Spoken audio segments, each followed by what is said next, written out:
The blood-soaked telegram shook in Rebecca Reynolds' trembling hands as she stood on the dusty main street of Beaver, Utah Territory, in 1875.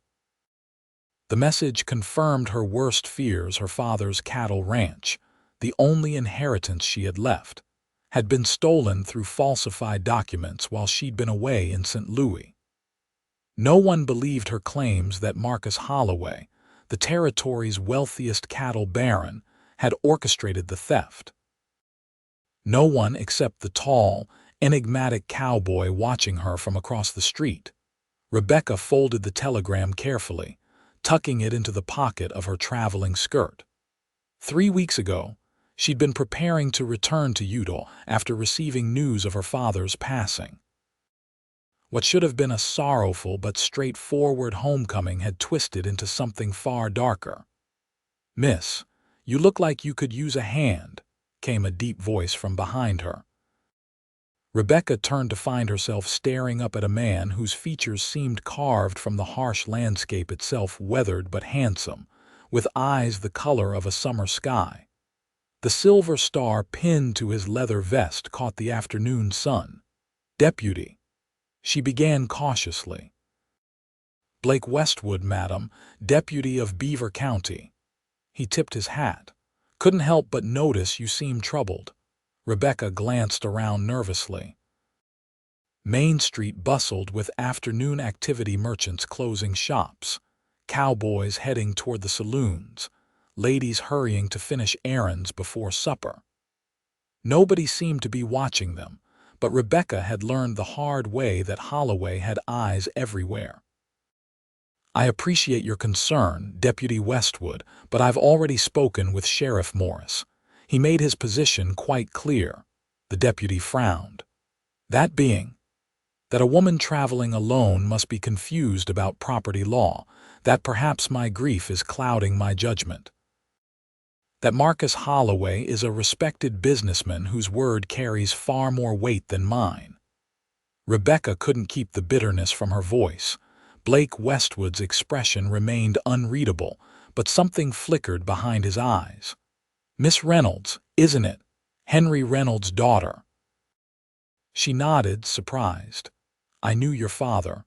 Honest man. Good rancher." The deputy looked thoughtful. "Tell you what, the sheriff might not have time to hear you out properly, but I do. Why don't you join me for coffee at the cafe yonder and tell me your story? No promises, but I'll listen." Rebecca hesitated. Her instinct was to refuse. What good would it do? But something in the deputy's straightforward manner sparked a tiny flame of hope she thought had been extinguished. "Very well, Deputy Westwood. Coffee it is." The cafe was mercifully quiet at this hour. They claimed a corner table, and Blake ordered coffee for them both. When the cups arrived, Rebecca wrapped her fingers around the warm porcelain, gathering her thoughts. "My father wrote to me in St. Louis 3 months ago. He mentioned pressure to sell the ranch to Holloway, but he refused. The land had been in our family since before the territory was established. Then 6 weeks ago, I received word he'd died heart failure, they said." She paused, sipping the bitter coffee. "By the time I could arrange passage west, I received another letter informing me the ranch had been legally transferred to the Holloway Cattle Company weeks before my father's death. The documents bore his signature. And you believe the signature was forged?" Blake asked, his eyes never leaving her face. "I know it was. My father would never sell, especially not to Holloway, and the date on the deed." Rebecca leaned forward, lowering her voice. "Deputy, my father was in Salt Lake City on business the day he supposedly signed that document. I have proof, a receipt from a hotel there, dated the same day." Blake nodded thoughtfully. "That's something concrete. What did Sheriff Morris say about that?" "He said the receipt could be forged, or that my father could have signed before leaving or after returning." Rebecca's knuckles whitened around her cup. "What he really meant was that my word against Holloway's is no contest at all. And you've no other family to back your claim." Rebecca shook her head. My mother died when I was 12. No siblings. I was teaching at a ladies' academy in St. Louis. My father wanted me to have education and opportunity beyond what Beaver could offer. Yet you came back. It's still home, and now it's been stolen from me. Blake Westwood took a long drink of his coffee, his expression contemplative. Finally, he set the cup down with deliberate care. Miss Reynolds, I've been deputy here for 3 years. In that time, I've heard whispers about Holloway's business practices, but nothing that could be proven. The sheriff, he paused. Sheriff Morris and Holloway have known each other since boyhood. Their friendship colors his judgment. Rebecca felt a flicker of vindication at this confirmation of her suspicions. However, Blake continued, accusing a man like Marcus Holloway requires more than suspicion and circumstantial evidence. It needs solid proof. Rebecca's momentary hope dimmed. So you're saying what everyone else has, that I should give up? To her surprise, Blake Westwood's face broke into a smile that transformed his rugged features. Not at all, Miss Reynolds. I'm saying we need to find that proof. He leaned forward. I believe you. Those 3 simple words hit Rebecca with unexpected force. After weeks of dismissal, condescension, and outright hostility, someone finally believed her. You do? But why? She whispered, suddenly finding it hard to speak past the lump in her throat. Because Henry Reynolds was an honest man who loved that land. Because the timing of his death and the property transfer is suspicious, to say the least. And because, Miss Reynolds, I've been watching Holloway for a long time, waiting for a chance to prove what I suspect about him. Blake's voice hardened. This might be that chance. What do you suggest we do? First, I need to see that hotel receipt and any other documents you have. Then we need to talk to people who might have seen your father during those critical days, the doctor who pronounced his death, neighbors who might have noticed strangers around the property. Rebecca felt a surge of determination. I have the receipt in my room at the boarding house. As for neighbors, the closest was old Mr. Finch, but his eyesight is poor. The ranches was quite isolated. That's why Holloway wanted it, Blake mused. It borders his northern pastures and controls access to Beaver Creek's best water rights. Exactly. My father always said that water would be worth its weight in gold someday. Blake nodded. Miss Reynolds, this won't be easy or quick. Holloway has power, money, and influence throughout the county. I understand the risks, Deputy Westwood. Blake, he corrected. If we're going to work together on this, you might as well call me Blake. Then I'm Rebecca. She offered her hand and he took it. His palm was calloused but warm, his grip firm yet gentle. Rebecca, he repeated, and something in the way he said her name made her pulse quicken. I can't make any promises about the outcome, but I give you my word. I'll help you find the truth. For the first time since receiving news of her father's death, Rebecca felt something other than grief and anger. It was too fragile to call hope, but it was a beginning. Thank you, she said simply. Neither realized their hands were still joined until the cafe owner approached with the coffee pot. They separated quickly, Rebecca feeling a blush rise to her cheeks. I should get those documents for you, she said, rising. I'll walk you to the boarding house, Blake offered, placing coins on the table. If Holloway has eyes in town as you suspect, it's better not to be alone. Outside, the late afternoon sun cast long shadows down Beaver's Main Street. Rebecca was acutely aware of Blake's presence beside her, his height and breadth somehow reassuring rather than intimidating. They walked in comfortable silence until reaching Mrs. Gunderson's boarding house for respectable ladies. I'll wait here, Blake said at the front gate. Best not to give Mrs. Gunderson anything to gossip about. Rebecca smiled despite herself. A wise precaution. I'll only be a moment. In her sparse room, Rebecca retrieved the hotel receipt from her father's last trip to Salt Lake City, along with the letters he'd sent her in the months before his death. She paused, then added the small leather journal she'd found among his personal effects when she'd been allowed a brief visit to collect personal items only from the ranch. When she returned to the gate, Blake was speaking with a young boy who darted away as she approached. "Trouble?" she asked. "Just sending word that I'll be occupied with official business this evening," Blake explained. "Now, let's find somewhere quiet to look through these papers." They settled on a small church garden, empty at this hour but public enough to be respectable for a deputy and a single woman to converse.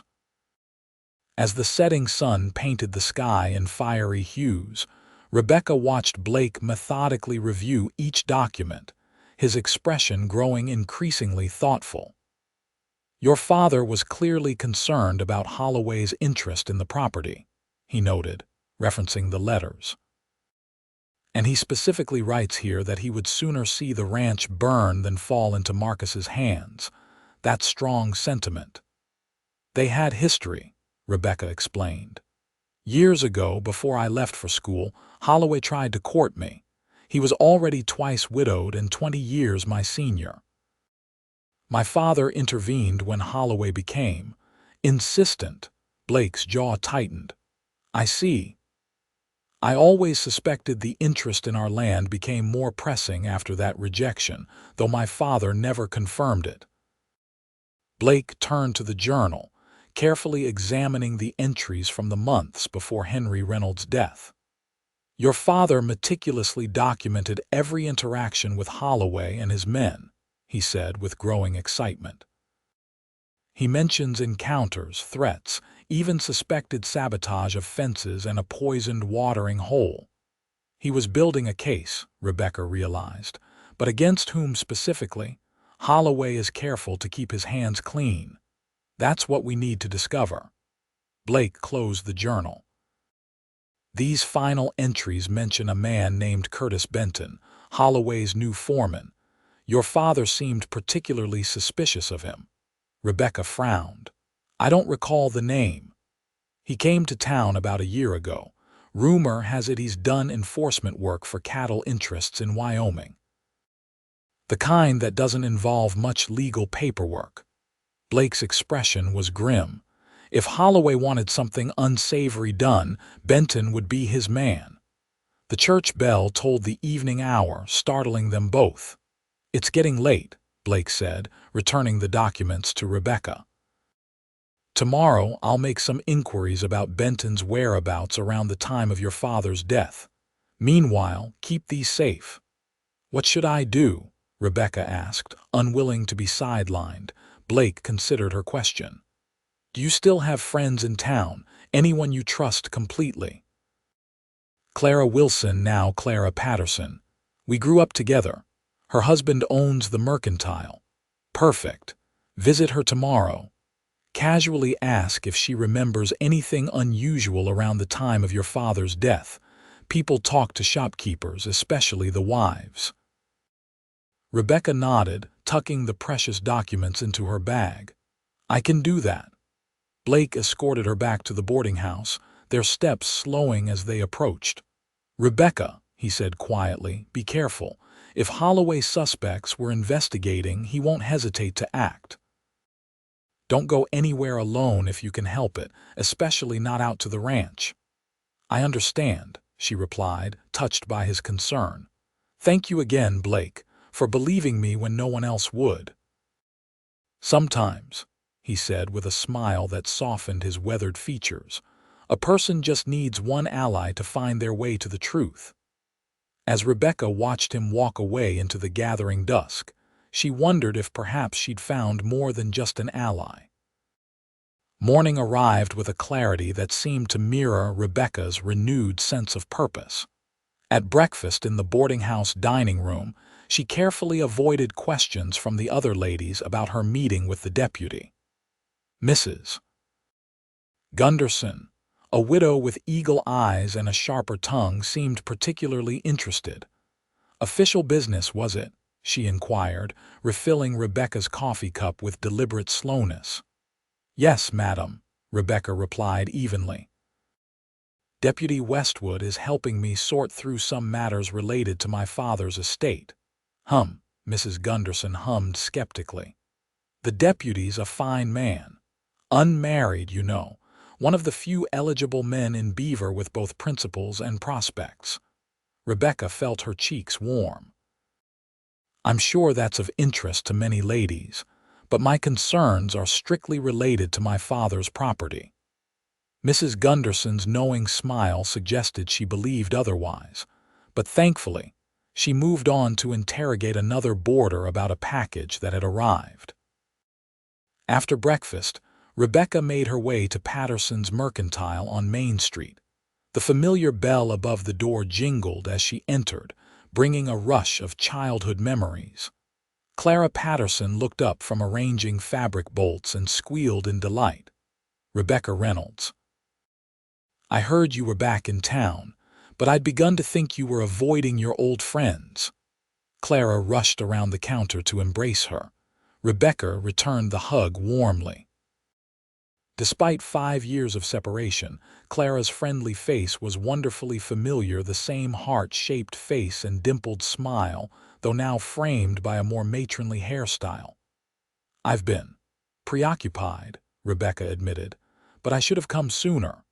"Nonsense. I understand completely." "Losing your father and then all this business with the ranch," Clara broke off, looking embarrassed. "I'm sorry. That was tactless of me." "It's all right," Rebecca assured her. "Actually, that's partly why I came. I'm trying to piece together what happened in those last days." Clara glanced around the empty store and lowered her voice. "Come to the back room.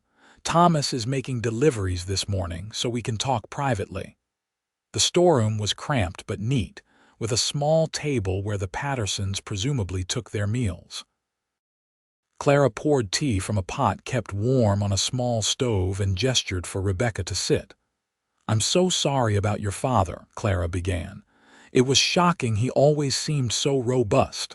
"Thank you." Rebecca sipped her tea.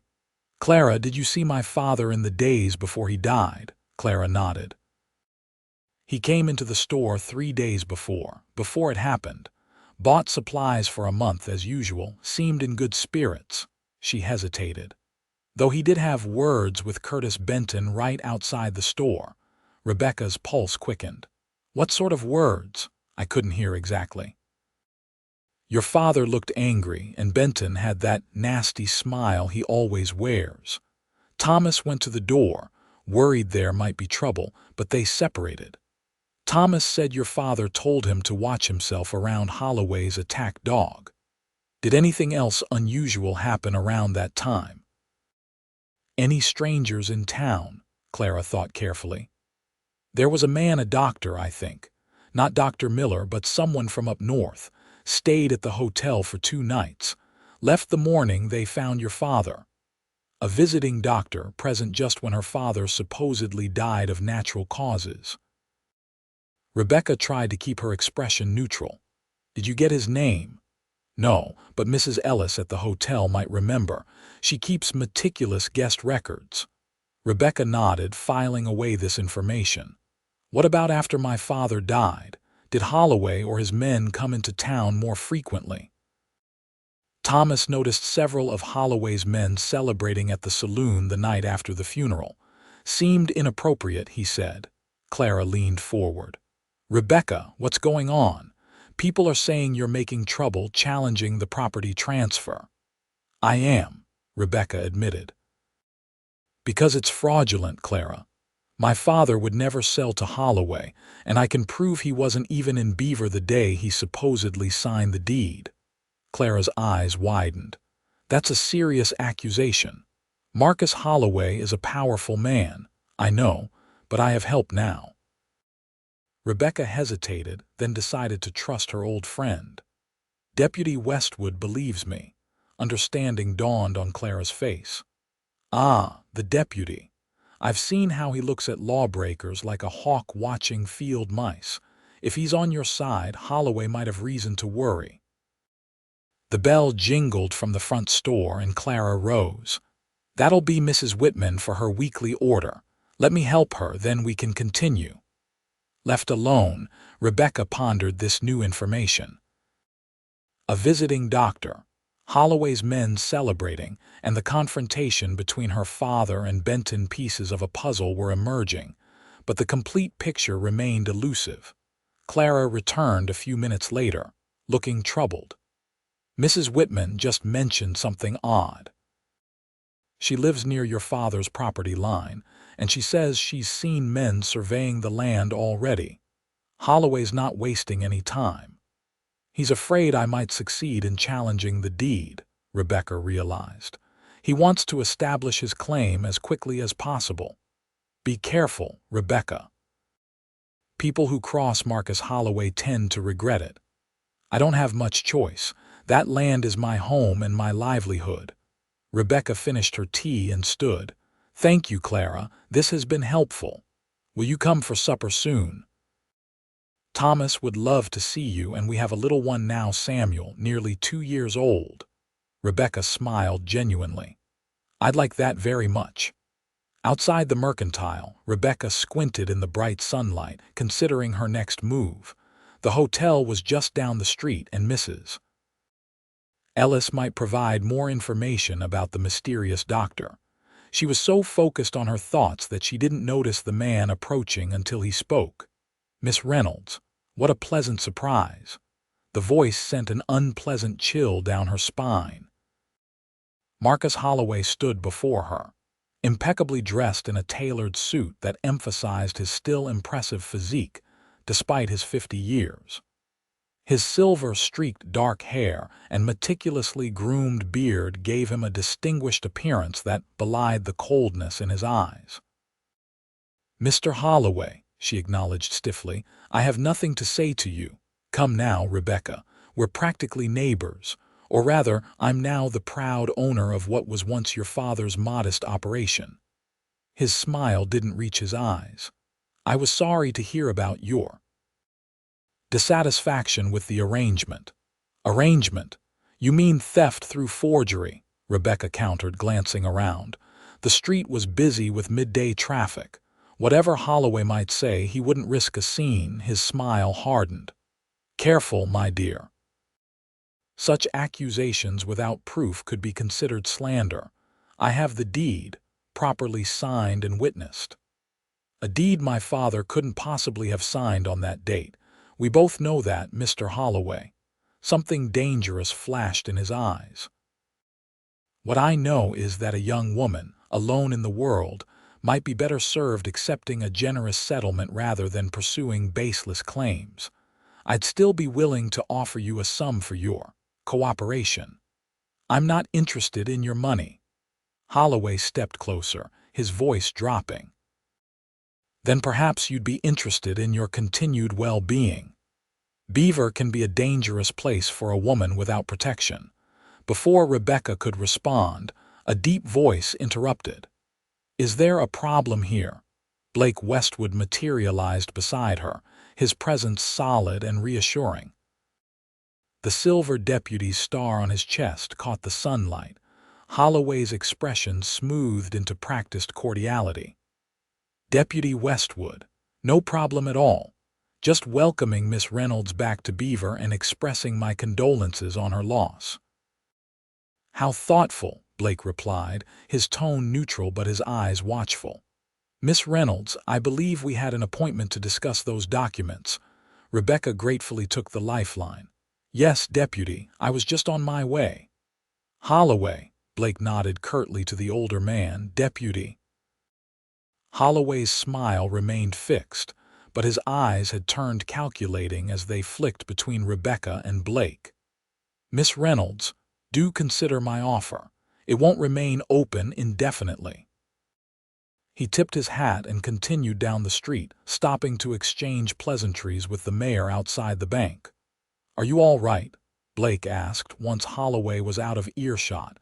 Rebecca realized she was trembling slightly. "Yes, he was just trying to intimidate me." "What did he say exactly?" She recounted the brief conversation, including the thinly veiled threat. Blake's jaw tightened. "He's worried," the deputy concluded. "He wouldn't approach you directly otherwise." He guided her toward a quieter side street. "I've learned some interesting things this morning."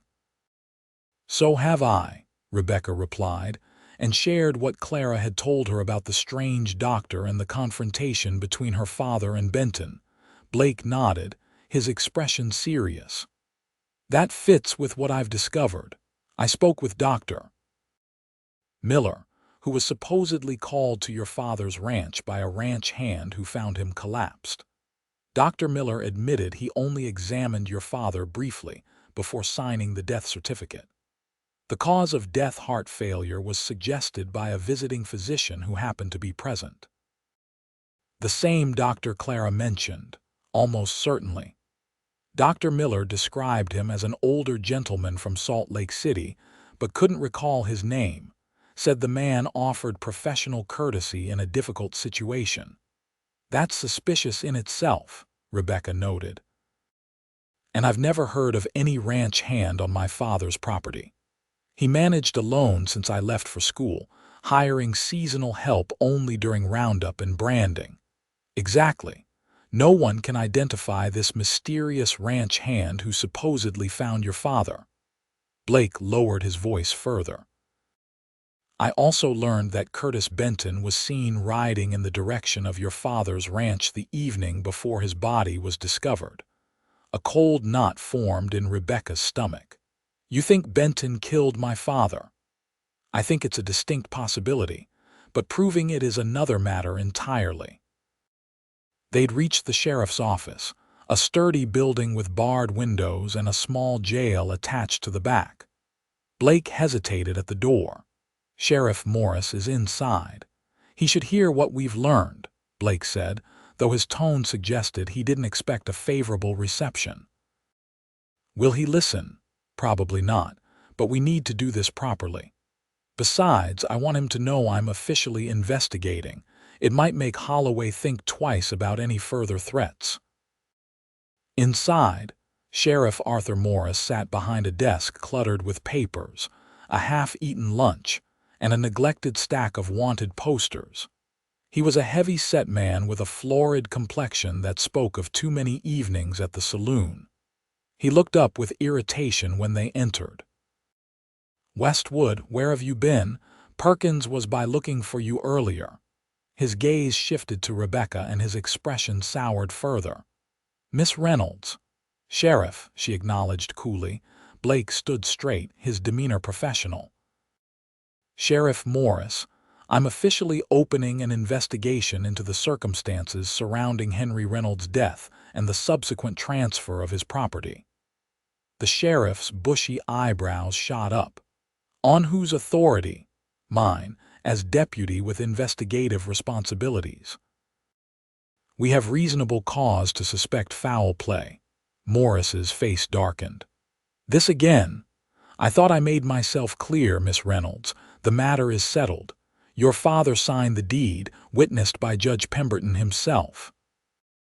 "My father was in Salt Lake City on the day he supposedly signed that deed," Rebecca countered, producing the hotel receipt.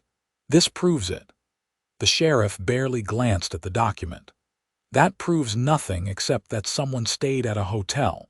Could be anyone's name scrawled there." Blake stepped forward. "There's more, Sheriff. A mysterious doctor present at Henry's death, Holloway's men celebrating afterward, and Curtis Benton seen riding toward the Reynolds ranch the evening before." "Coincidences and gossip," Morris dismissed. "Not evidence of wrongdoing." "Aren't they at least worth investigating?" Blake pressed. The sheriff rose, his chair scraping loudly. "Now you listen here, Westwood. Marcus Holloway is a pillar of this community. These wild accusations could damage the town's reputation and development prospects. I won't have it." "With respect, sir, my job is to uphold the law, not protect reputations." Morris's face flushed deeper.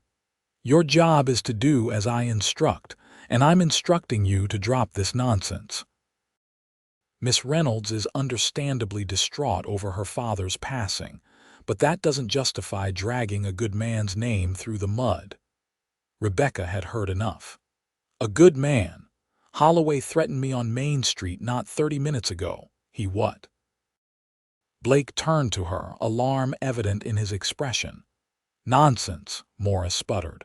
Marcus wouldn't. He suggested it would be dangerous for me to continue pursuing my claim, Rebecca cut in. I consider that a threat, Sheriff. Morris waved dismissively. You misunderstood.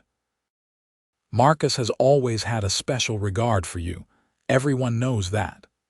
The implication made Rebecca's skin crawl. Blake's posture stiffened almost imperceptibly. Sheriff, he said, his voice dangerously quiet, regardless of your personal friendships, threats against citizens of this county must be taken seriously. I'm continuing this investigation. You can support me or not, but I'm seeing it through. Morris stared at Blake for a long moment, then shook his head.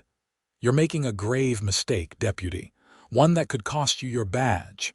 Then so be it, Blake replied evenly. The tension in the room was palpable. Finally, Morris huffed and sat back down. Do what you want, Westwood. But don't come crying when Holloway files a complaint with the county commissioners, and don't expect me to back you. Understood, Blake said, guiding Rebecca toward the door. We'll keep you informed of our findings. Outside, Rebecca released a breath she hadn't realized she was holding. That went about as well as expected. Actually, better than I thought, Blake admitted, guiding her down the boardwalk. He didn't fire me outright. Not yet, anyway. Rebecca glanced at him. Blake, I can't ask you to risk your position. You didn't ask, I offered. His blue eyes were steady on hers. Some things matter more than a badge, Rebecca. Justice is one of them. Something warm unfurled in her chest at his words. What's our next step? I think we need to visit your father's ranch, your ranch, he corrected himself. There might be evidence there that was overlooked or ignored. Rebecca's heart quickened at the thought of returning home, even under these circumstances. Holloway's men will be watching the property. Not if we go at first light tomorrow. Most ranch hands aren't early risers unless there's specific work scheduled. Blake looked thoughtful. We'll need horses. Clara's husband might lend us two. He keeps several for deliveries. Perfect. I'll speak with him this afternoon. Blake glanced at the sky. It's nearly noon. You should get something to eat, then perhaps visit the hotel to inquire about that doctor. What will you be doing? I need to check on something at the land office. Those property transfers leave paper trails. Blake hesitated. Rebecca, after what happened with Holloway today, I'm concerned about your safety. Perhaps you shouldn't be alone. I'll be careful and I'll stay in public places, she assured him. We'll accomplish more if we divide our tasks. He looked unconvinced but nodded. Meet me at the church garden at 4 o'clock. We'll compare what we've learned. They parted ways, Rebecca watching him stride purposefully toward the county offices. Despite the challenges ahead, she felt more hopeful than she had since returning to Beaver. In Blake Westwood, she'd found not just an ally but a man of principle, something increasingly rare in her experience. At the hotel, Mrs. Ellis proved to be a treasure trove of information, particularly when Rebecca explained she was working with Deputy Westwood on an official investigation. Oh yes, that doctor, Mrs. Ellis recalled, consulting her registry book. Dr. James Caldwell from Salt Lake City. Quiet gentleman, kept to himself mostly. Paid for 2 nights in advance but left after just one, early in the morning. The morning my father was found dead, Rebecca noted. Mrs. Ellis's eyes widened. Goodness, yes, I hadn't connected the timing. How peculiar. Did Dr. Caldwell mention his business in Beaver? Only that he was visiting a colleague. I assumed Dr. Miller. Mrs. Ellis leaned closer. Though now that you mention it, he did have a visitor the evening before he left. a rough-looking fellow who didn't come through the front entrance. I only saw him because I was checking the back door before retiring. Can you describe this man? Tall, dark-haired with a scar along his jawline. Wore range clothes but carried himself like a man used to giving orders, not taking them. Curtis Benton. The description matched what Rebecca had heard of Holloway's foreman. Thank you, Mrs. Ellis. This is very helpful. Rebecca hesitated. I'd appreciate if you'd keep our conversation private for now. The older woman nodded conspiratorially. Of course, dear. And may I say, it's high time someone looked into that business with your father's property. Never seemed right to me, him selling to Holloway after all those years of refusing. Armed with this new information, Rebecca felt a growing certainty that they were on the right track. She took a roundabout route back to the boarding house, conscious of Holloway's warning and the possibility of being followed. Once in her room, she recorded everything she'd learned in a small notebook, organizing the timeline of events surrounding her father's death. The pieces were beginning to form a disturbing picture. A forged deed, a confrontation between her father and Benton, a mysterious doctor with connections to Holloway's foreman, and the convenient timing of her father's natural death. Rebecca was more convinced than ever that her father had been murdered to facilitate the theft of his ranch. After a light lunch in the boarding house dining room, where she carefully deflected Mrs. Gunderson's probing questions, Rebecca decided to visit the cemetery before her meeting with Blake. She hadn't yet had the opportunity to properly pay her respects at her father's grave.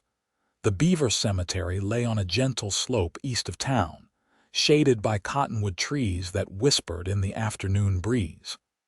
Rebecca found her father's grave easily a fresh mound with a simple wooden marker. Standing before it, grief washed over her anew. "I'll make this right, Pa," she whispered. "I promise you that." She laid the wildflowers she'd gathered along the path on the grave, then knelt to clear away some weeds that had already begun to sprout. As she worked, she became aware of a presence behind her.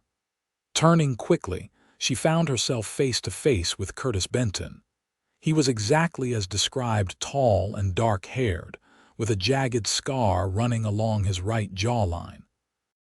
His eyes were cold as he looked down at her, one hand resting casually on the pistol at his hip. "Miss Reynolds," he drawled. Paying respects to the departed, Rebecca stood slowly, conscious of how isolated they were among the graves. "Mr. Benton, I presume? You've heard of me." "I'm flattered." His smile didn't reach his eyes. "Seems you've been asking a lot of questions around town, making quite a nuisance of yourself." "I wasn't aware that seeking the truth was a nuisance," she replied, struggling to keep her voice steady. Benton stepped closer. "Truth is a funny thing, Miss Reynolds. Changes depending on who's telling it. Mr. Holloway's truth is that your pa sold his worthless plot of land fair and square before his unfortunate passing. And the real truth, Benton's smile widened unpleasantly. The real truth is that smart women know when to stop digging up the past, especially when the past is buried 6 feet under, like your pa there." The threat was unmistakable. Rebecca's heart hammered in her chest, but she refused to show fear. "Are you threatening me, Mr. Benton?" "Just offering friendly advice. That deputy you've got sniffing around, he can't protect you all the time." Benton glanced meaningfully at the isolated cemetery. "Some places are mighty lonely." "I'm not afraid of you," Rebecca stated, though it wasn't entirely true. Benton chuckled. "You should be, Miss Reynolds. You really should be." He tipped his hat mockingly. "Give my regards to Deputy Westwood. Tell him Curtis Benton said to mind his own business if he wants to keep wearing that star." He turned and sauntered away, leaving Rebecca trembling beside her father's grave. Once he disappeared among the trees, she gathered her skirts and hurried back toward town, fear and anger propelling her forward. Rebecca arrived at the church garden early, her encounter with Benton having driven her from the cemetery sooner than planned. She paced the small garden anxiously, jumping at every sound. Blake found her there 20 minutes later, his expression changing from greeting to concern when he saw her face. What happened? She recounted her confrontation with Benton, watching Blake's expression darken with each detail. He threatened both of us then, Blake concluded grimly. Benton's not known for empty threats. He as much as admitted my father was murdered, Rebecca said, the way he spoke about the past being buried. Blake guided her to a bench beneath a flowering pear tree. Benton's overconfident. That's good for us, he might slip up. He reached into his vest pocket. I found something at the land office that might help. He produced a folded paper and opened it carefully. This is a copy of the witness page for your father's deed transfer.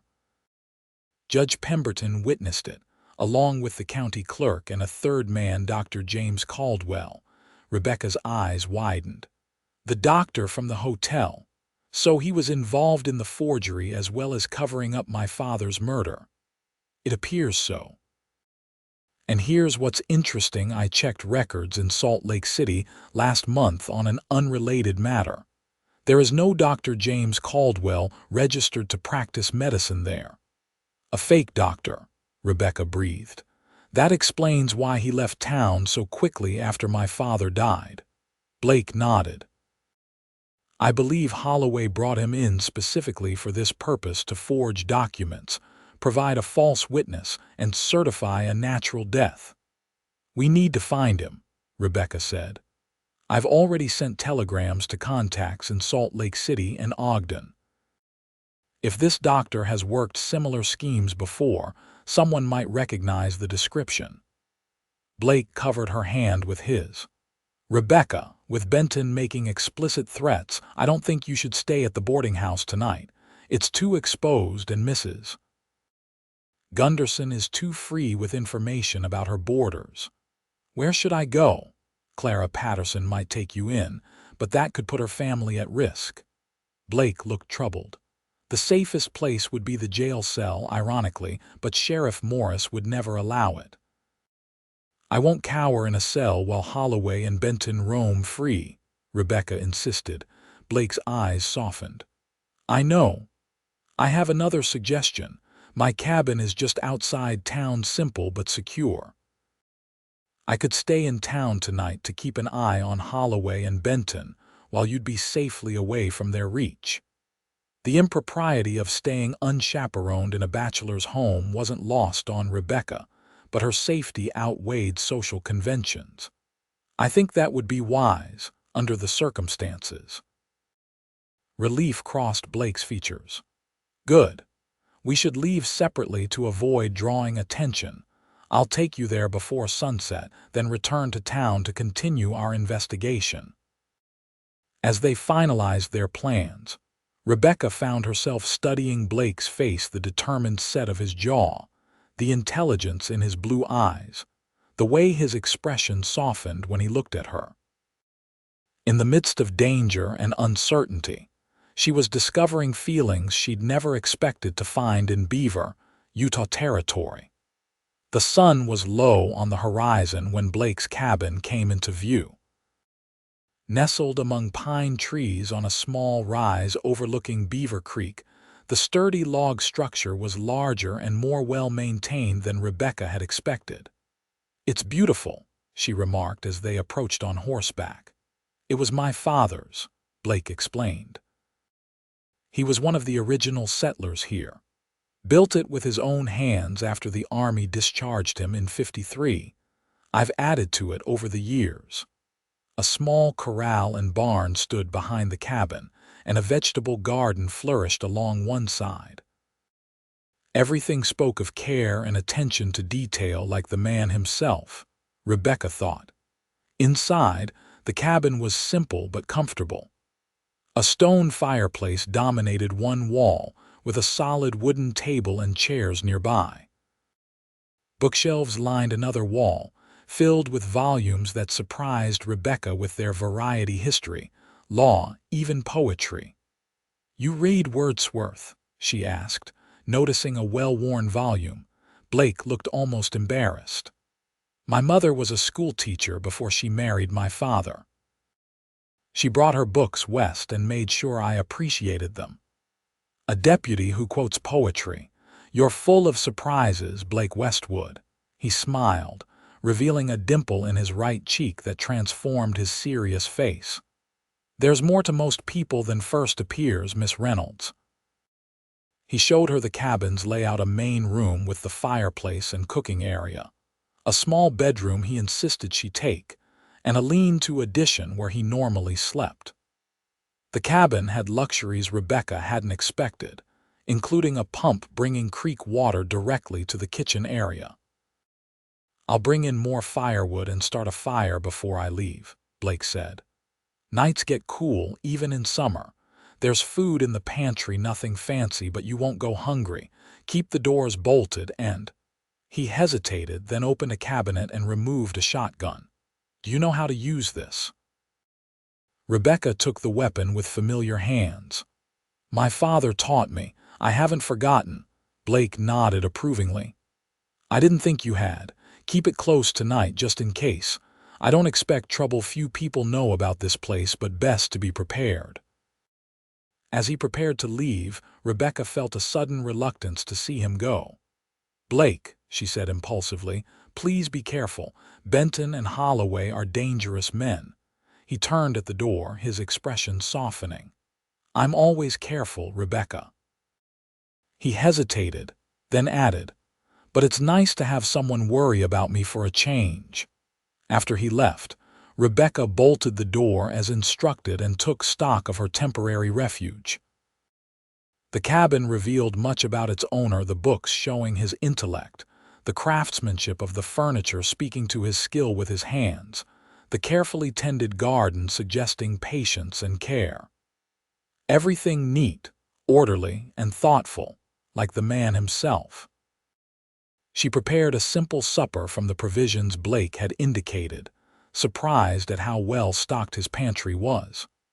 As darkness fell, she sat by the fire, the shotgun within reach, and opened her father's journal again. Reading his words brought both comfort and renewed determination. Henry Reynolds had been a good man, honest, hardworking, and principled. He deserved justice, and Rebecca would see that he received it. A sound outside startled her from her reading: just an owl, she realized with relief. Still, the isolated location, so comforting in daylight, felt vulnerable in darkness. Every creak of the cabin's timbers, every rustle in the surrounding forest made her reach for the shotgun. To distract herself, Rebecca returned to the bookshelves, selecting a volume of Tennyson's poetry. She smiled, wondering if Blake had chosen it for the adventure tales or the romantic verses. Perhaps both sides appealed to him: the man of action and the thoughtful reader. Eventually, exhaustion overcame her wariness, and Rebecca retired to Blake's bedroom. The simple space was immaculately kept, with a handmade quilt covering the bed and a small table holding a Bible and a daguerreotype of an older couple, Blake's parents, she presumed. She ran her fingers lightly over the image, wondering what they had been like, these people who had raised such a remarkable son. Sleep claimed her quickly, but it was fitful, filled with dreams of her father calling for help while shadowy figures pursued her through endless corridors. She woke before dawn, momentarily disoriented in the unfamiliar room until memory returned. Rebecca rose, washed her face in the basin of water she'd prepared the night before, and dressed quickly. She and Blake had agreed to meet at first light to ride to her father's ranch. Stepping into the main room, she stoked the fire and put coffee on to boil, taking comfort in these ordinary morning tasks. A soft knock at the door startled her. Drawing the shotgun from where she'd leaned it against the table, Rebecca approached cautiously. "Who's there?" she called. "It's Blake," came the response, and she immediately lowered the weapon, unbolting the door. Blake stood on the porch, looking tired but alert. His eyes went immediately to the shotgun in her hand, and he nodded approvingly. "Good. You're being cautious." "Did you learn anything in town last night?" Rebecca asked, stepping aside to let him enter. "Nothing concrete, but Holloway's men were drinking heavily at the saloon, including Benton. They seemed to be celebrating something." Blake accepted the cup of coffee she offered with a grateful smile. "Also, I received a reply to one of my telegrams. Our Dr. Caldwell has worked similar schemes in Colorado and Wyoming. His real name is Edwin Porter, and he's wanted in Denver for practicing medicine without a license. So we have proof he's a fraud," Rebecca said hopefully. "Yes, but not proof that he forged documents or helped murder your father." Blake sipped his coffee. "For that we need more evidence, which is why our visit to the ranch is so important." They finished their coffee quickly, then prepared for the ride. Blake had brought provisions for the day, and Rebecca packed her father's journal, thinking it might contain clues they'd overlooked. As dawn broke, they set out, taking a roundabout route to avoid being seen from town. The ride took nearly 2 hours, during which they discussed strategy. Rebecca felt a growing certainty that if her father had suspected foul play, he would have left evidence somewhere on the ranch, perhaps something that his killers hadn't found. "He had hiding places throughout the house," she explained. "Secret compartments in furniture, loose floorboards. Pa was always cautious, especially after my mother died. Said a man with something to protect needed to be prepared." Blake nodded thoughtfully. "Smart man. Let's hope he left something that can help us." As they crested a ridge, the Reynolds ranch came into view in the valley below. Rebecca felt a painful constriction in her chest at the sight of her childhood home, a substantial log house with a wide porch, flanked by a barn, corral, and several outbuildings. Smoke rose from the chimney, indicating someone was in residence. "Holloway's men," Blake murmured. "2 horses in the corral, not a full crew yet, but enough to be problematic." Rebecca pointed to a stand of cottonwoods to the east. "There's a trail through those trees that leads to the back of the property. We can approach from there without being seen from the house." Blake looked impressed. "Lead the way." They circled wide, keeping to the cover of trees and gullies until they reached the cottonwood grove. From there, they could see the back of the barn but remained hidden from the main house. "The bunkhouse is empty," Rebecca noted, indicating a smaller building beyond the barn. "They must be staying in the main house." "Convenient for us," Blake replied. "What's our best point of entry if we want to avoid being seen?" "There's a cellar entrance on the far side of the house. It leads directly to the kitchen." Rebecca dismounted, tying her horse to a tree. "But first, let's check the barn. Pa often kept important documents hidden there, away from the house." They left the horses secured and moved cautiously toward the barn, staying low and using the uneven terrain for cover. The large structure was silent as they approached, its double doors partially open. Blake gestured for Rebecca to stay back while he peered inside.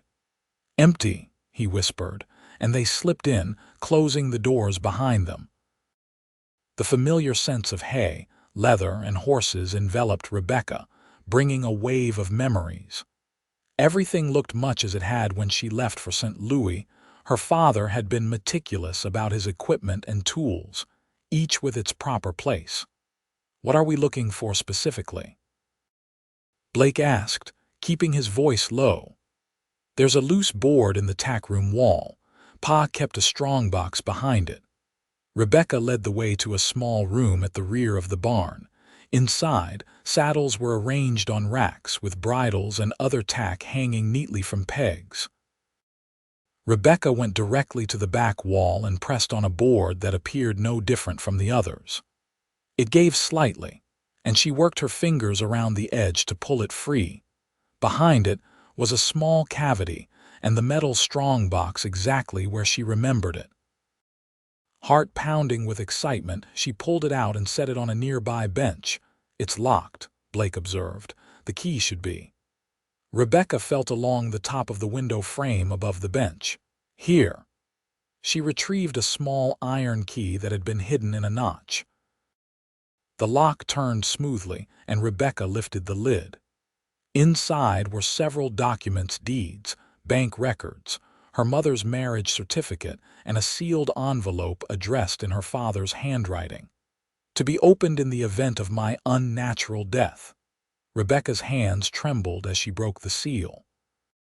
Blake moved closer, his shoulder touching hers as they both bent to read by the light filtering through the barn's dusty windows.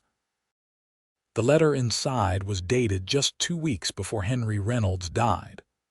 "To whom it may concern, if you are reading this, I have likely met with foul play at the hands of Marcus Holloway or his agents. For months, Holloway has pressured me to sell my ranch, using first money, then threats. Recently, his foreman, Curtis Benton, made it clear that if I continue to refuse, I might suffer an accident. I have documented every interaction with Holloway and his men in my personal journal, kept in my bedroom. Additionally, I have gathered evidence of Holloway's other illegal activities, including cattle rustling and intimidation of smaller ranchers. This evidence is hidden in the false bottom of the flour barrel in my kitchen. Should anything happen to me, I entrust this information to my daughter, Rebecca, or to any honest lawman who might investigate my death." Henry Reynolds' Rebecca looked up at Blake, her eyes bright with unshed tears. "This is it proof that my father feared for his life because of Holloway?" Blake nodded grimly. "It's a start, but we need the other evidence." He mentioned both the journal and whatever's hidden in the kitchen. "The journal is in my possession already," Rebecca said. "I found it among his personal effects, but the kitchen—" She glanced toward the house. "We'll need to get inside without alerting Holloway's men." "How many flour barrels would be in the kitchen?" Blake asked. "Just one, a large one by the stove." Blake considered their options. "We could wait until they leave, but there's no guarantee both men will go at once. Or we could create a diversion." Before they could decide, voices outside the barn froze them in place. 2 men were approaching, their conversation becoming clearer as they neared. "Holloway wants the north pasture fenced by the end of the week," one voice said. "Says he's bringing in 200 head from his southern range." "Lots of work for just the 2 of us," the second man grumbled. "When's the rest of the crew getting here?" "Tomorrow, supposedly." "Benton's bringing them up from—" The voice cut off as the barn door creaked open. Blake reacted instantly, pushing Rebecca behind a stack of hay bales while drawing his pistol.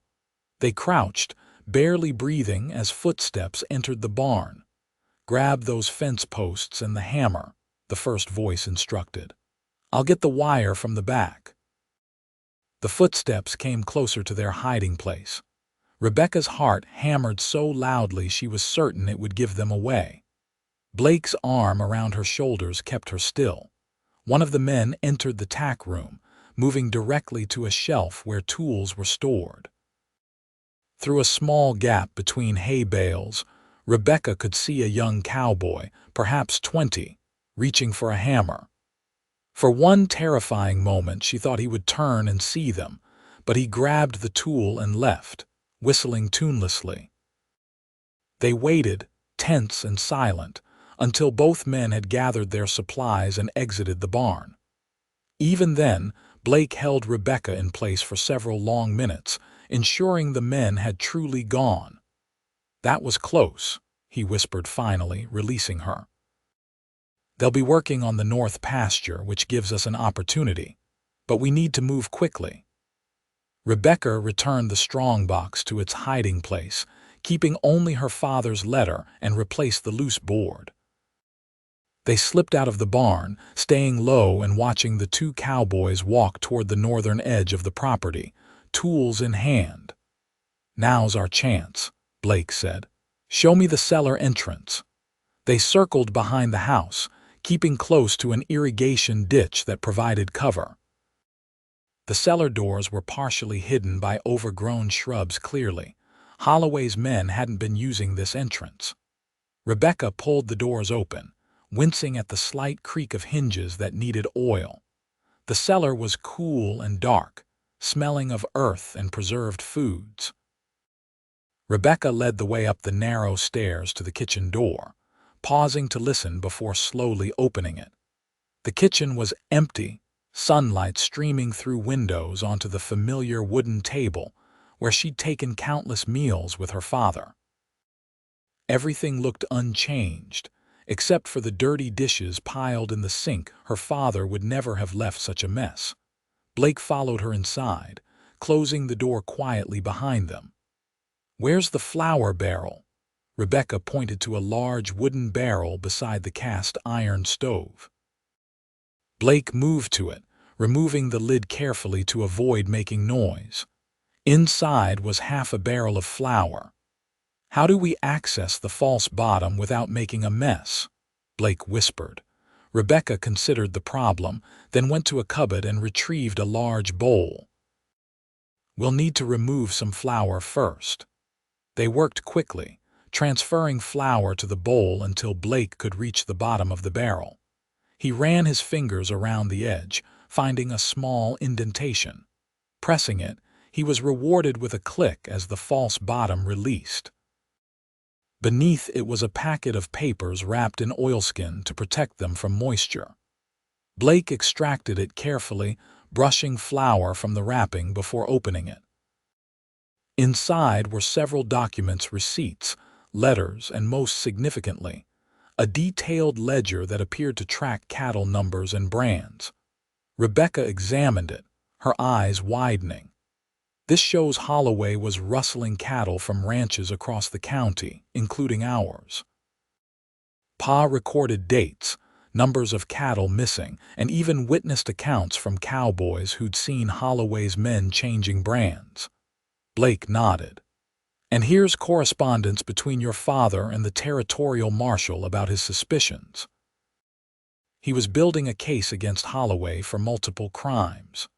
Which is why Holloway needed him silenced," Rebecca concluded bitterly. A floorboard creaked overhead. Someone was moving around on the second floor. Blake quickly gathered the evidence, wrapping it back in the oilskin. "We need to leave," he whispered. "We have what we came for." They replaced the flour and sealed the barrel, returning everything to its original state before slipping back down to the cellar. As they emerged outside, Rebecca felt a mixture of relief and sadness at leaving her home once more. Someday, she promised herself, she would return for good.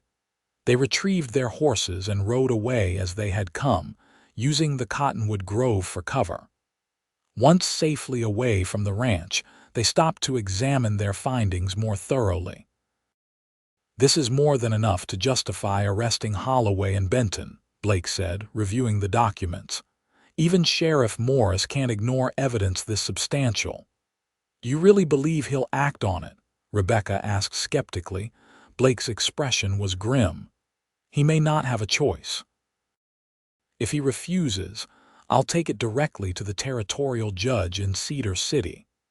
This goes beyond beaver. Now rustling and murder are territorial matters. What's our next step? We return to town and confront Sheriff Morris with what we've found. The sooner Holloway and Benton are behind bars, the safer you'll be." Blake secured the evidence in his saddlebags. "Are you ready for this, Rebecca? It won't be easy, and Holloway won't go down without a fight." Rebecca straightened in her saddle, her face set with determination. "I've been ready since the moment I received that telegram about my father's death. Let's finish this." They rode toward town, each lost in thought. The morning sun climbed higher, promising another hot day. Rebecca found herself watching Blake, his strong profile against the blue sky, the capable hands holding the reins, the quiet confidence he exuded. In the midst of chaos and danger, he had become her anchor. As they approached Beaver, Blake suggested they stop at his cabin first to prepare their case and ensure the evidence was properly organized. Sheriff Morris will look for any excuse to dismiss these charges. We need to present everything clearly and irrefutably. At the cabin, they spread the documents across Blake's table, arranging them in logical order. First, the evidence of Holloway's cattle rustling, then the documentation of threats against Henry Reynolds, followed by the letter anticipating his murder, and finally, the proof of the fraudulent deed transfer. "It's a solid case," Blake said finally. "Even without locating this Edwin Porter, we have enough to arrest Holloway and Benton and invalidate the property transfer." Rebecca nodded, her throat tight with emotion. "My father would be grateful for your help, Blake. I know I am." Their eyes met across the table, and something unspoken passed between them. Blake reached out, his hand covering hers. "Rebecca, when this is over—" Whatever he intended to say was interrupted by the sound of approaching horses. Blake moved quickly to the window, his expression changing to alarm. "It's Benton with 3 of Holloway's men," he said urgently. "They must have discovered we were at the ranch." Rebecca's heart raced. "How did they find us here?" "Someone in town must have talked. Quick, gather the evidence." Blake grabbed his rifle from the rack by the door. "We'll go out the back, through the trees. If we can reach town, we can make our case to Morris in public, where Holloway can't interfere." Rebecca swiftly collected the documents, securing them in her father's journal for protection. Blake checked his pistol, then handed her the shotgun she'd used the previous night. "Stay close to me," he instructed, leading her toward the back door. They slipped out just as Benton and his men reached the front of the cabin. Through the trees, Rebecca could see them dismounting, weapons drawn.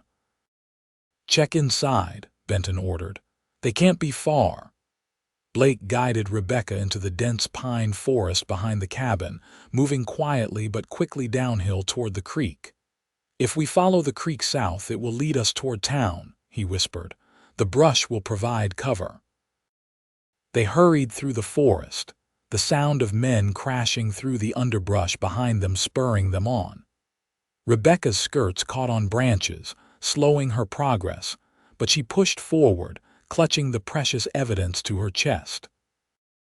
The creek came into view, a ribbon of silver winding through the trees. They splashed across at a shallow point, hoping the water would obscure their trail. On the far bank, Blake paused to listen. The sounds of pursuit seemed to be fading. "I think we've gained some distance," he said. "But they'll track us eventually. We need to reach town before they catch up."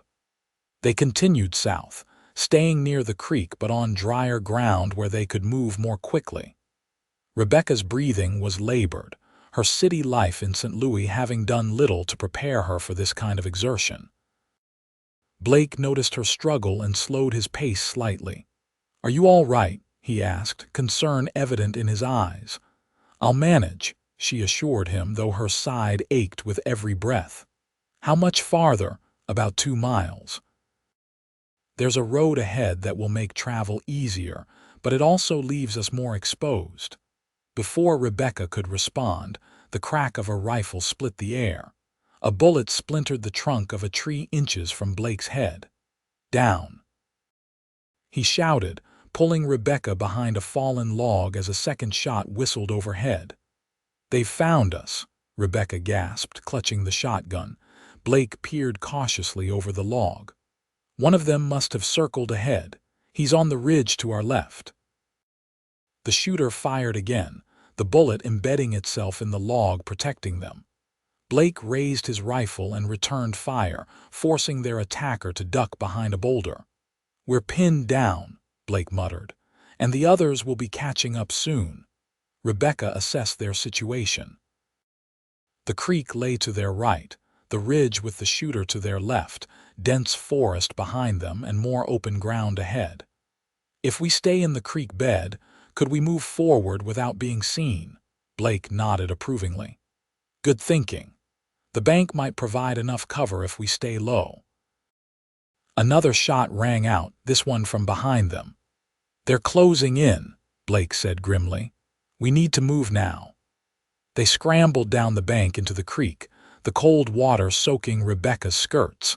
Staying as low as possible, they moved forward, using the overhanging bank for cover.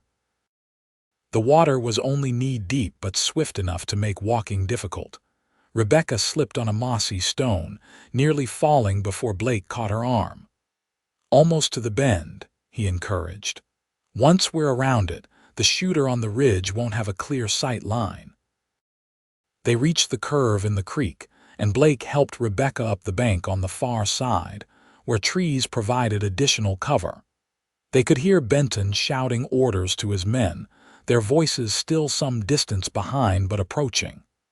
The road should be just ahead, Blake said. With luck, we might encounter a wagon or riders who can help us reach town. They pushed through underbrush, emerging onto a dirt road that ran parallel to the creek. It was empty in both directions. Which way? Rebecca asked, trying to catch her breath. South. It's closer to town and farther from Benton. Blake took her elbow, supporting her as they hurried down the road. They had covered perhaps a quarter-mile when the sound of hoofbeats reached them. A wagon was approaching from the south. Blake positioned himself in the middle of the road, waving his arms. The wagon appeared around a bend, a farm wagon driven by an older couple Rebecca recognized as the Petersons, who owned a small farm outside of town. Deputy Westwood, Mr. Peterson called in surprise, reining in his team. What in tarnation are you doing out here and in such a state? Mr. Peterson, we need your help, Blake said urgently. Miss Reynolds and I are being pursued by armed men. We have evidence of serious crimes that must reach Sheriff Morris immediately. Mrs. Peterson's eyes widened at the sight of Rebecca's bedraggled appearance and the shotgun in her hands. Good heavens! Climb aboard then, quickly. They scrambled into the back of the wagon among sacks of grain and garden tools. Mr. Peterson slapped the reins, turning the team around. Hold tight, he called. These old horses can still move when needed. The wagon lurched forward, picking up speed as it headed toward town. Rebecca and Blake crouched low, watching the road behind them. You really think Sheriff Morris will help once we show him the evidence? Rebecca asked quietly. Blake's expression was determined. He may not want to, but with witnesses present and the evidence this clear, he'll have to act or risk his own position. Morris is Holloway's friend, but he's also a coward. He won't sacrifice himself to protect Holloway if the truth becomes public. The wagon rattled along, each minute taking them closer to safety. Rebecca found herself pressed against Blake's side, drawing comfort from his solid presence. Despite the danger, despite everything that had happened, she felt a curious sense of rightness being beside him. Blake, she said softly, thank you for believing me when no one else would. He looked down at her, his blue eyes intense. Sometimes a person just knows what's true, Rebecca. From the moment I saw you reading that telegram on Main Street, I knew you were someone who deserved to be believed. The sound of galloping hooves interrupted the moment. Blake peered over the side of the wagon. Riders coming fast behind us. Mr. Peterson urged his team to greater speed, but the farm horses were no match for the pursuing riders. Blake readied his rifle and Rebecca checked the shotgun. Mr. Peterson, Blake called, get your wife down. There may be shooting. The farmer nodded grimly, putting his arm around his wife to keep her low on the seat. The wagon swayed dangerously as it hit a rut in the road, nearly throwing Rebecca against the side. The riders were visible now, Benton and one of his men, spurring their horses furiously. Blake aimed carefully and fired a warning shot over their heads. "That's far enough, Benton," he shouted. "We're on our way to the sheriff with evidence of murder and cattle rustling. You'd be wise to turn back now." Benton's response was to draw his pistol and fire, the bullet splintering wood near Blake's head. Blake returned fire more deliberately this time, hitting Benton's companion in the shoulder. The man cried out, losing control of his horse, which veered off the road. Benton continued his pursuit alone, closing the distance rapidly. Rebecca raised the shotgun, waiting until he was within range. When he was less than 30 yards behind the wagon, she fired, the blast kicking dirt and gravel into the air directly in front of Benton's horse. The startled animal reared, nearly unseating its rider. By the time Benton regained control, the wagon had increased its lead significantly. "Good shot," Blake said approvingly. "My father taught me to hunt," Rebecca replied, reloading, "though we usually pursued quail, not outlaws." The road curved, revealing the outskirts of Beaver ahead. Benton had fallen back but was still in pursuit. As they entered town, people on the boardwalks turned to stare at the unusual sight: a farm wagon racing down Main Street with a woman wielding a shotgun in the back, pursued by a lone rider firing wildly. "The sheriff's office," Blake directed Mr. Peterson, who guided his team toward the building with its prominently displayed star. The wagon skidded to a stop, and Blake jumped down, helping Rebecca follow. "Get inside," he told her, positioning himself to cover her as she ran for the door. Sheriff Morris was standing on the boardwalk outside his office, drawn by the commotion. His eyes widened at the sight of Rebecca, bedraggled and armed, rushing toward him with Blake providing covering fire as Benton galloped into town. "What in God's name is happening here?" Morris demanded. "Sheriff, we have proof that Marcus Holloway ordered the murder of Henry Reynolds," Rebecca declared breathlessly. "And evidence of cattle rustling across the county." Benton had reined in his horse at the far end of the street, seemingly uncertain what to do now that they had reached the sheriff. A crowd was gathering, drawn by the gunfire and commotion. "This is absurd," Morris blustered, though he looked uncomfortable as townspeople pressed closer, clearly interested in Rebecca's accusations. "Deputy Westwood, explain yourself immediately." Blake kept his rifle trained on Benton while addressing the sheriff. "We have documented evidence, including a letter from Henry Reynolds naming Holloway as a threat to his life, proof of forged property transfers, and records of cattle theft. I'm formally requesting arrest warrants for Marcus Holloway and Curtis Benton on charges of murder, fraud, and rustling." The crowd murmured, and Rebecca noticed Marcus Holloway himself pushing through to the front, his face darkening with rage as he took in the scene. "This is preposterous," Holloway declared loudly. "Sheriff, I demand you arrest these two for trespassing on my property and making slanderous accusations." "Your property," Rebecca challenged, her voice carrying clearly to the gathered crowd. "The property you stole through forgery after having my father murdered." She held up the journal and documents. "I have proof right here, my father's own words naming you as his likely killer, evidence of cattle rustling, and confirmation that the deed transfer was witnessed by a fraudulent doctor wanted in Colorado." The townspeople's murmurs grew louder. Rebecca recognized faces in the crowd: shopkeepers, ranchers, people who had known her father for years. Clara Patterson stood with her husband, their expressions shocked. Sheriff Morris looked trapped, his gaze darting between Holloway and the increasingly hostile crowd. "Now see here, everyone just calm down. These are serious accusations that require proper investigation.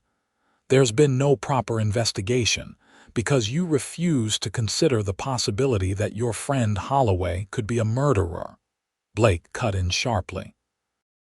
Either do your job now, Sheriff, or I'll ride to Cedar City today and bring the territorial marshal back with me."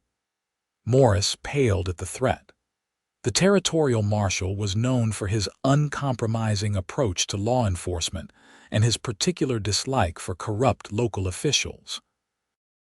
Holloway, seeing the situation turning against him, changed tactics. "This is ridiculous. I purchased that property legally." Reynolds agreed to sell after years of struggling to make the ranch profitable. These forged documents they claim to have are obviously the real fraud here. "Then you won't mind if we compare the signature on the deed with known examples of Henry Reynolds' handwriting," Blake suggested smoothly. "And perhaps explain why the deed was witnessed by a man using a false identity who fled town immediately after Reynolds died."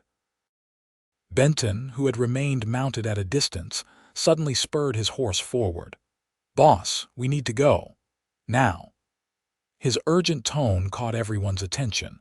Holloway glared at him, clearly furious at this implied admission of guilt before the entire town. Sheriff Morris finally seemed to realize he could no longer protect his friend without destroying his own position. With visible reluctance, he drew his pistol. "Marcus Holloway, Curtis Benton, I'm detaining you both pending investigation of these charges. Dismount and surrender your weapons." Benton's response was to draw his pistol and fire at the sheriff, the bullet grazing Morris's arm. Blake returned fire immediately, hitting Benton in the chest. The foreman toppled from his horse, dead before he hit the ground. In the ensuing chaos, Holloway made a desperate move, grabbing Rebecca and pulling her against him as a shield, a small derringer appearing in his hand. "Nobody move," he shouted, pressing the weapon to Rebecca's temple. "I'm riding out of here and she's coming with me." Blake lowered his rifle, his face a mask of controlled fury. "Let her go, Holloway. You won't make it out of town." "I'll kill her if anyone tries to stop me," Holloway threatened, backing toward his horse, dragging Rebecca with him. "Reynolds cost me everything with his stubbornness. His daughter won't cost me my freedom too."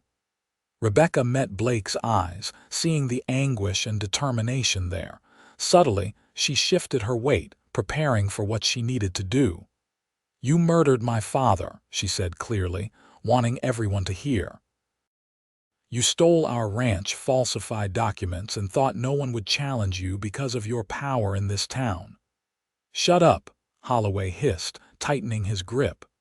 "But you were wrong," Rebecca continued, her voice gaining strength, "because good people still exist in Beaver. People who believe in justice." With those words, she drove her heel down hard on Holloway's instep while simultaneously jamming her elbow into his ribs. Surprised by the sudden attack, his grip loosened enough for Rebecca to twist away. Blake didn't hesitate. As soon as Rebecca was clear, he fired. The bullet struck Holloway in the shoulder, spinning him around and sending the derringer flying from his hand. Holloway collapsed to his knees, clutching his bleeding shoulder. Sheriff Morris, nursing his own wound, moved forward with handcuffs. "Marcus Holloway, you're under arrest for the murder of Henry Reynolds, fraudulent property transfer, and cattle rustling." As the sheriff secured the prisoner, Blake rushed to Rebecca's side. "Are you hurt?" She shook her head, trembling now that the danger had passed. "No, I'm fine." He pulled her gently into his arms and she went willingly, burying her face against his chest. "I thought I'd lost you," he murmured into her hair, so softly that only she could hear. "You didn't," she whispered back. "You never will." The following weeks brought significant changes to Beaver. The territorial marshal arrived to investigate the case personally, bringing with him authorities from Colorado who had been pursuing Dr. Caldwell for years. With Benton dead and facing a mountain of evidence, Holloway eventually confessed to ordering Henry Reynolds' murder, hoping to expedite the transfer of the valuable ranch to his ownership. The forged deed was invalidated, and Rebecca's ownership of the Reynolds ranch was legally reaffirmed. Sheriff Morris, implicated in the cover-up though not in the murder itself, resigned his position in disgrace. A month after the dramatic confrontation on Main Street, Rebecca stood on the porch of her reclaimed home, watching the sunset paint the western sky in shades of gold and crimson. The sound of a horse approaching drew her attention, and she smiled as Blake Westwood appeared around the bend in the drive. Since Holloway's arrest, Blake had been acting sheriff until a permanent replacement could be appointed. His handling of the Reynolds case had earned him widespread respect, and there was talk of offering him the position permanently. He dismounted and tied his horse to the rail, removing his hat as he approached the porch. "Evening, Miss Reynolds." "Sheriff Westwood," she returned, her smile widening. "Though I thought we'd agreed on Rebecca and Blake." His answering smile transformed his serious face. "Old habits, may I join you?" She gestured to the chair beside hers. "Please do." "I was just admiring the view and thinking how good it feels to be home again." "The ranch suits you," he observed, settling beside her. "I rode by the north pasture on my way here. Your new foreman has the fence repairs well in hand. Mr. Jensen is a godsend. I wouldn't be able to manage without his experience." Rebecca turned toward Blake. "Any news from the territorial court? Holloway's trial is set for next month in Salt Lake City. With his confession and our evidence, he'll hang for your father's murder." Blake's expression softened. "It won't bring your father back, but it's justice." "Yes," Rebecca agreed quietly. "It's what Pa would have wanted." They sat in companionable silence for a time, watching the light fade from the sky. Finally, Blake cleared his throat nervously. "Rebecca, there's something I've been meaning to ask you." She turned to him, noting the unusual uncertainty in his manner. "Yes, these past weeks, working together, getting to know you." He paused, seeming to gather his thoughts. "I've come to admire you greatly. Your courage, your determination, your kindness." Rebecca's heart quickened. "I admire you as well, Blake, more than I can say." He took her hand gently in his. "When I first told you I believed your story, it was because the evidence pointed that way, and because I knew your father to be an honest man. But now, having stood beside you through all this, I believe in you for so many more reasons." "Blake," she began, but he continued. "I know it might seem sudden, or perhaps not proper to speak of such things when your father's murderer is only just facing justice, but life in these territories teaches a person not to waste precious time." His blue eyes met hers steadily. "Rebecca Reynolds, I've fallen in love with you." Joy blossomed in her chest, bright and unexpected. "And I with you, Blake Westwood." His face transformed with happiness. He brought her hand to his lips, placing a gentle kiss on her knuckles. "I don't have much to offer yet. The sheriff's salary isn't substantial, and my cabin is humble compared to this fine ranch." "I don't care about any of that," Rebecca assured him. "When you stood on Main Street and told me you believed me when no one else would, you gave me something priceless, hope and faith when I needed it most. That's worth more than all the ranches in Utah territory. Even so, I want to do this properly." Blake slipped from his chair to one knee before her, still holding her hand. "Rebecca Reynolds, would you do me the extraordinary honor of becoming my wife?" Tears of happiness filled Rebecca's eyes. "Yes, Blake Westwood, 1,000 times yes." He rose and gathered her in his arms, his kiss gentle but filled with promise. When they finally parted, both were smiling. "Your father would approve, I think," Blake said softly. "He would," Rebecca agreed. "He valued honesty and integrity above all else. He would have seen those qualities in you from the start." Blake looked out over the ranch that had been the center of so much drama and tragedy, now peaceful in the gathering dusk. "What do you want to do with the ranch?" "It's a lot for one person to manage. "I was thinking," Rebecca said thoughtfully, "that it might do very well with two owners, a former schoolteacher and a sheriff with a talent for justice." Blake laughed, the sound warm in the evening air. "I like the way you think, Miss Reynolds." "Soon to be Mrs. Westwood," she reminded him with a smile. He kissed her again, and Rebecca knew with absolute certainty that this was where she belonged on her family's land, in the arms of a man who had believed in her when faith was what she needed most. 6 months later, on a crisp autumn day, Rebecca Reynolds became Rebecca Westwood in a ceremony attended by nearly everyone in Beaver. The small church overflowed with well-wishers, many of whom had witnessed the dramatic events that brought the couple together. Clara Patterson, serving as Rebecca's matron of honor, dabbed at tears as the bride and groom exchanged vows. "I always knew you'd find your way back home," she whispered as she embraced Rebecca afterward. "Though I never imagined the circumstances would be quite so exciting." The reception was held at the Reynolds Ranch, now the Westwood Ranch, with tables set up in the yard under cottonwood trees adorned with paper lanterns. As the sun set, casting golden light across the celebration, Blake led his bride in their first dance. "Happy, Mrs. Westwood," he murmured against her ear.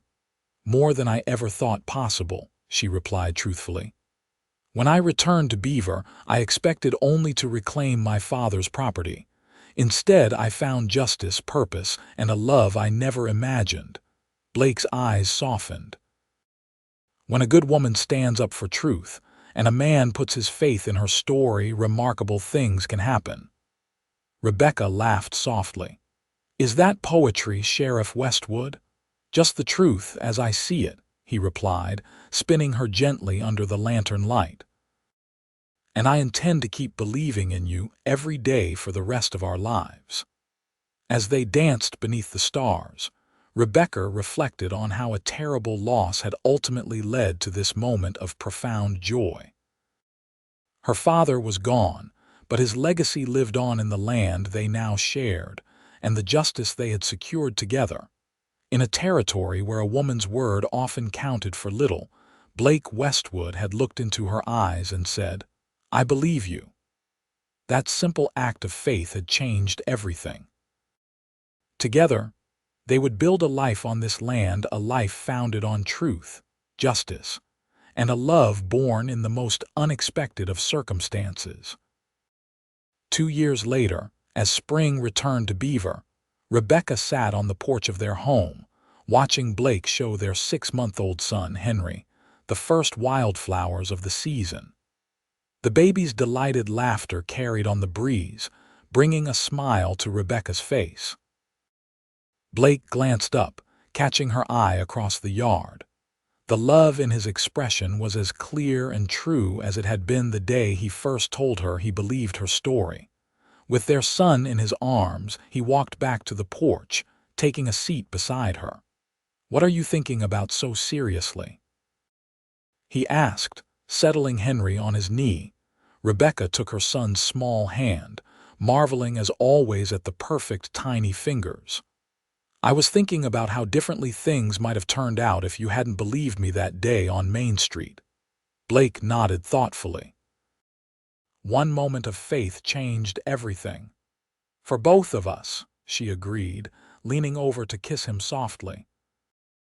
As the sun dipped toward the western mountains, casting long shadows across the land that had once been stolen but was now rightfully theirs, Rebecca Westwood knew with absolute certainty that she was exactly where she was meant to be, home, with the man who had believed in her when no one else would.